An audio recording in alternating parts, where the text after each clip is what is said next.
Alors, dans cette autre vidéo, je réponds à la question comment, lequel et quand faire le test de langue.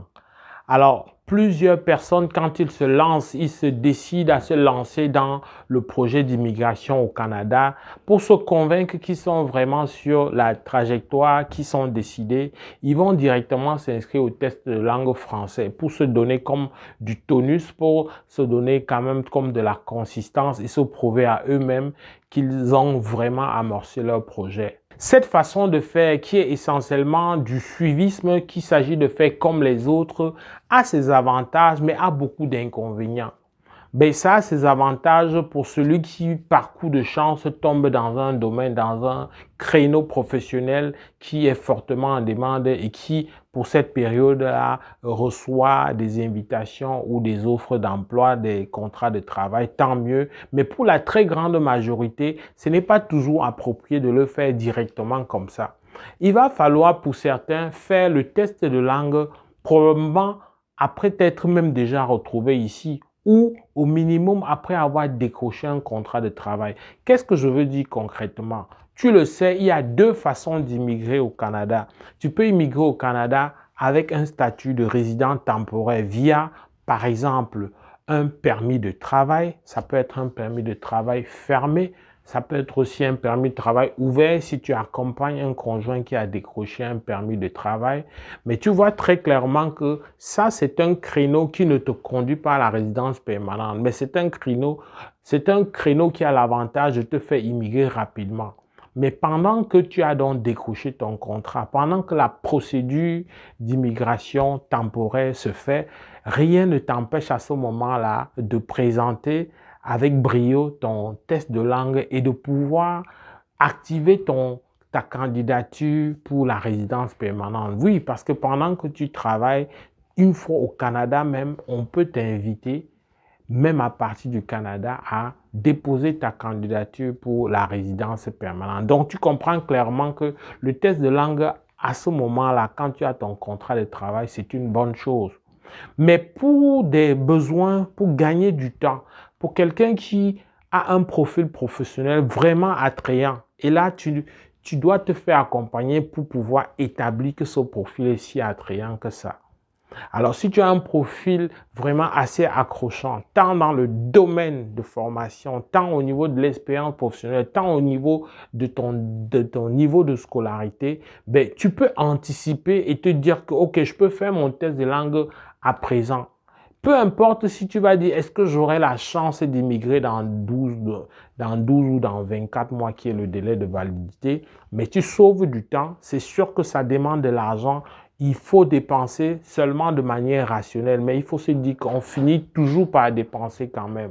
Donc, tu fais ce test-là et puis tu chemines avec ta procédure. Donc, lui, il peut commencer au début. Mais crois-moi, pour avoir accompagné plusieurs personnes, je peux te dire que très peu sont ceux qui ont le droit de commencer direct avec un test de langue.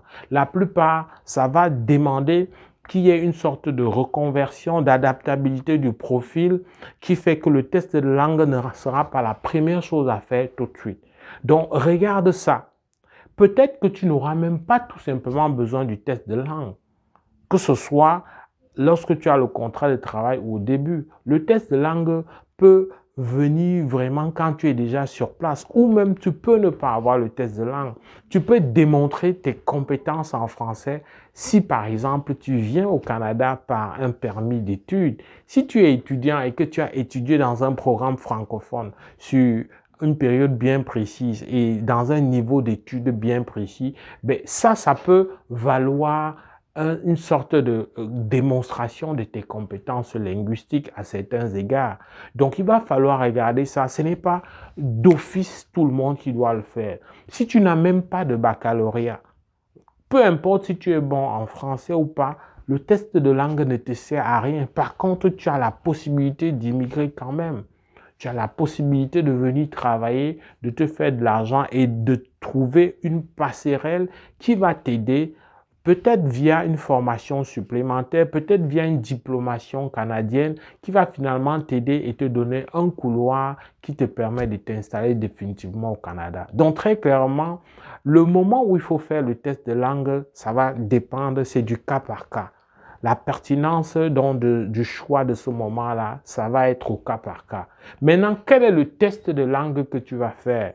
Si nous parlons des tests de français, si tu as décidé d'immigrer au Québec, de limiter ta stratégie au Québec, ben, tu as une bonne fourchette de tests de langue. Tu as le DALF, tu as le DELF, tu as le TCF Canada, tu as le TCF Québec, tu as le TEF, tu as le TEF Canada. Tout ça, ce sont des tests de langue française acceptés au Canada, au Québec. Très souvent, il faut le niveau de compétence linguistique 7, c'est-à-dire un minimum de B2 dans chacune des épreuves.